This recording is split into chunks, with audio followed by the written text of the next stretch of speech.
চিকিৎসায় গাফিলতি, শিশু মৃত্যুর অভিযোগ উঠে আসলো শহর শিলিগুড়িতে।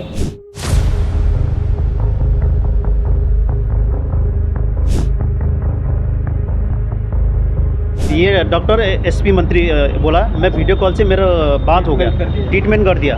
मैंने बोला साहब वीडियो कौन सा वीडियो कॉलिंग से होता है। बच्चे मेरे बच्चे आज हो गया 48 घंटा हो गया, बच्चे को ये हालत है। या तो मैंने बोला आपने नहीं कर सकते तो मेरे पहले डिस्चार्ज देना था।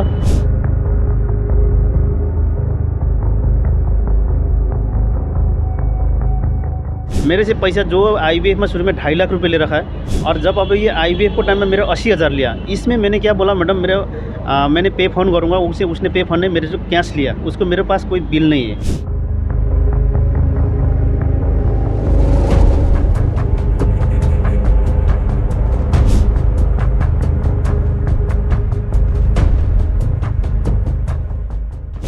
চিকিৎসায় গাফিলতি, শিশু মৃত্যুর অভিযোগ উঠে আসলো শহর শিলিগুড়িতে। এই নিয়ে ব্যাপক চাঞ্চল্য শিলিগুড়ির একটি বেসরকারি নার্সিংহোমের বিরুদ্ধে এবং এক নামি দামি চিকিৎসকের বিরুদ্ধে কিন্তু এমনটা অভিযোগ তুলল এক সেনাবাহিনীর পরিবার। এক সেনাবাহিনীর পুত্র সন্তানের মৃত্যুকে ঘিরে কিন্তু ব্যাপক চাঞ্চল্য। এই মুহূর্তে সেই সেনাবাহিনীর সাথে আমরা কথা বলে নেব, তারা কি বলছে অবশ্যই তাদের কাছ থেকে আমরা শুনে নেব। नाम खगेंद्र राय है। मैं क्या घटना हुआ ये था? मेरे साथ ऐसा घटना हुआ कि जब मेरे बच्चे को डेथ हुआ, मैं ये डॉक्टर कविता मंत्री फैमिली क्लिनिक में 2 साल से मैं देखा रहा हूँ। उसने बोला, जब मैं आया था कि उसने बोला मैं आपको 100% बच्चे दूँगा। बच्चे को एडमिट कब करवाया?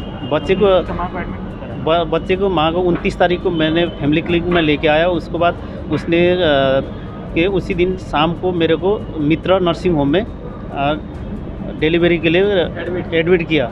एडमिट करने के बाद मेरे 30 तारीख सुबह 7:30 बजे मेरा बच्चे का सीजर हुआ। सीजर होने को बाद उस डॉक्टर ने बोला कि आपको बच्चे को थोड़ा सांस लेने में प्रॉब्लम है, ऑक्सीजन दे रखा था। मैंने डॉक्टर को पूछा कि मैंने सर कैसा है, बोला ठीक है हो जाएगा। और देखते देखते वो होगा कि जब तक फिर डॉक्टर सुबह देख के बाद मैं रात शाम को 8 बजे मैं 10 बजे तक वेट करा, लेकिन डॉक्टर एसपी मंत्री 10 बजे तक नहीं आया। तब फिर मैं रूम में चला गया, लेकिन उस बाद बोल रहा है कि 11:30 बजे आया। मैंने दूसरा दिन सुबह पूछा कि डॉक्टर साहब को, जब सुबह आया मिला, बोला साहब आप रात में मैं 10 बजे तक वेट किया, आप आया नहीं। बोला मैं लेट आया हूँ, आप रोकने की कोई ज़रूरत नहीं, मैं देख लूँगा। जिस दिन सुबह देखने के बाद, सुबह उस 7 बजे आने के बाद शाम को मैं 8 बजे तक वेट करा, लेकिन उस दिन आप डॉक्टर एसपी मंत्री आया नहीं बच्चे को देखने के लिए। मैंने मेरे फैमिली को पूछा था कि आएगा तो डॉक्टर आएगा तो मेरे को बताना। उसने मेरे सुबह 5 बजे बोला कि डॉक्टर आया नहीं मेरे बच्चे को देखने के लिए। मैं बोला ठीक नहीं आया। मैं फिर जब सुबह गया सुबह गया, जब मेरे को रूम में फिर फ़ोन आया, मेरा फ़ोन किया जो मित्र नर्सिंग होम से मेरे को मैडम ने कॉल किया, बोला आप पुण्यकला को आज मैंने जल्दी आई। जब मैं गया हॉस्पिटल में गया उसी टाइम क्या कि मेरे को अंदर एक बार दिखाया।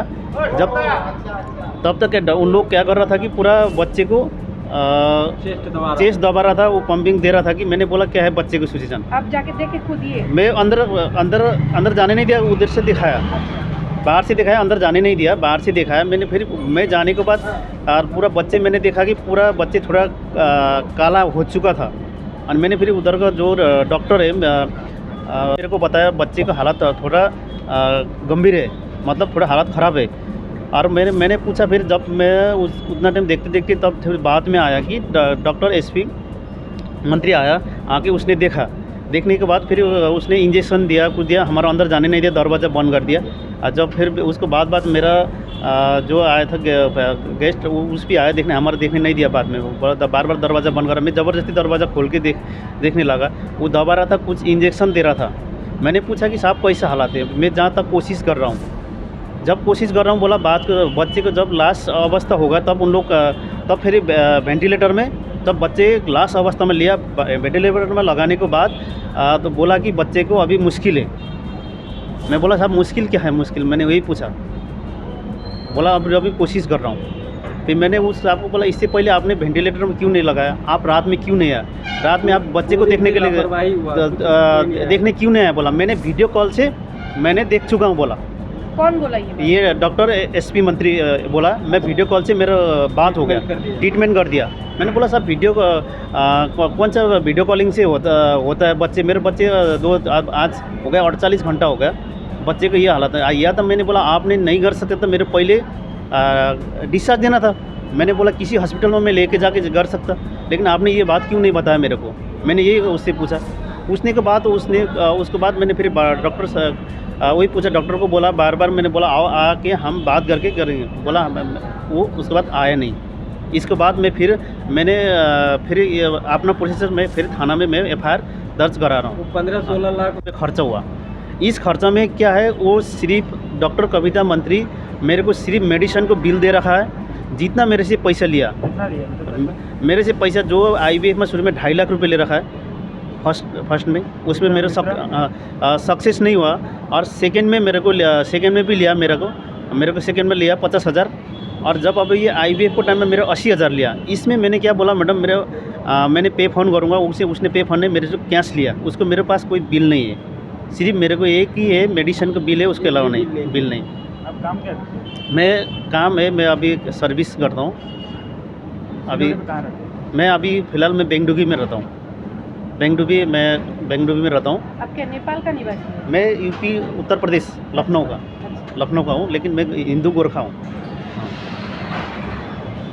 क्या नाम हो गया आपका? मेरा नाम है खगेंद्र राय। अभी क्या कीजिएगा? अभी मेरे को जितना खर्चा हुआ मैंने बोला मेरे वापस कीजिए, या तो मेरे को बच्चे चाहिए। इसीलिए मैंने मित्रा नर्सिंग होम से बच्चे अभी तक मैंने उठाया नहीं। बच्चे ऐसे हॉस्पिटल उधर ही है, क्योंकि डॉक्टर की लापरवाही के कारण वो कारण से ये हुआ। अब मेरे को पहले बता देना था कि मैं कर नहीं पाऊँगा, बोला था मैं दूसरा मेरे को कहीं में लेके जा कर सकता हूँ, इतना खर्चा किया तो मैं कर सकता था, लेकिन उसने मेरे को ये नहीं दिया। मैं उसी एक क्वेश्चन पूछा कि आप कल रात को क्यों नहीं आया। मैंने बोला, उसने बोला मैं वीडियो से देख लिया।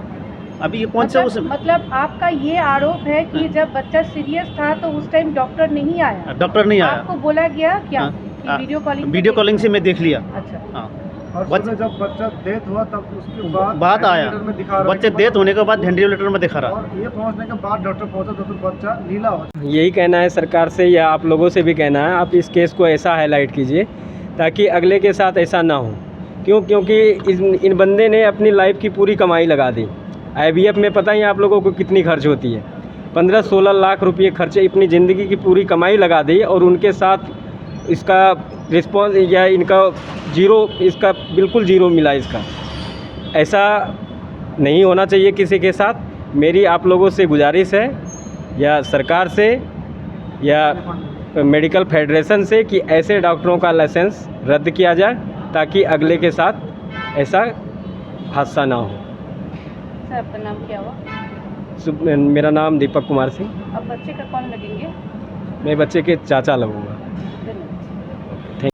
रात में इतना पूरा रात हुआ, बच्चा ऑलरेडी मतलब ब्रीथिंग में प्रॉब्लम है, ऑक्सीजन में रखा था NICU में। तो इनका यही कहना है कि रात में डॉक्टर क्यों नहीं पहुंचा बच्चे के पास। अगर बच्चे को इतना ज़्यादा दिक्कत हो गया तो रात में उसके फादर मदर को क्यों इन्फॉर्म नहीं किया, गार्जियन को क्यों नहीं इन्फॉर्म किया। उसको बुलाना चाहिए था कि आपका बच्चा सीरियस हो रहा है, क्योंकि डॉक्टर वहाँ पे प्रेजेंट ही नहीं था, कौन बुलाएगा उनको। और उसके अंदर NICU के अंदर हमको जाना इतना देते नहीं है, अंदर उधर नर्स है नहीं है, कौन है नहीं है, रात में कौन दिख रहा है, या क्या पता सब सो गए हो, बच्चे को रात में दिक्कत हो गया हो। उसी के बीच में अगर रात में पता चलता बच्चे को ज़्यादा दिक्कत है, तुरंत उसको वेंटिलेटर में डालते तो बच्चा आज सर्वाइव था, मतलब ज़िंदा होना था। लेकिन वेंटिलेटर में डालने के लिए भी तो डॉक्टर प्रेजेंट होना चाहिए। कोई उसमें हमको ना इन्फॉर्म किया, ना डॉक्टर प्रेजेंट था। सुबह जब ये पहुंचा, इसको नर्स ने इन्फॉर्म किया कि ऐसे से बच्चे का हाल है। ये पहुंचा, उसको देखा बच्चे को, तो बच्चा नीला हो चुका था, मतलब इतना शरीर में पूरा मतलब काला काला धब्बा सा आ चुका था बच्चे को। तो मतलब लगभग 90% बच्चा डेथ ही मान लो। उसके बाद में डॉक्टर पहुंचा दौड़ते दौड़ते और इसके सामने दिखा रहा है कि वेंटिलेटर में शिफ्ट कर रहा है डॉक्टर को। तो ऑलरेडी बच्चा का क्या जो होना था वो हो चुका था।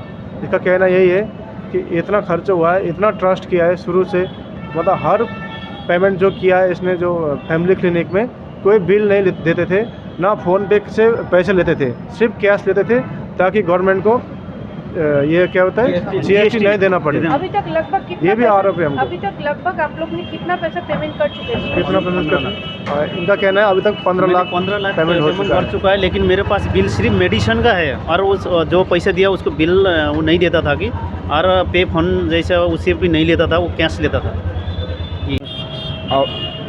मैं बेंगडोबी मिलिट्री स्टेशन से सिपाही दीपक कुमार यादव।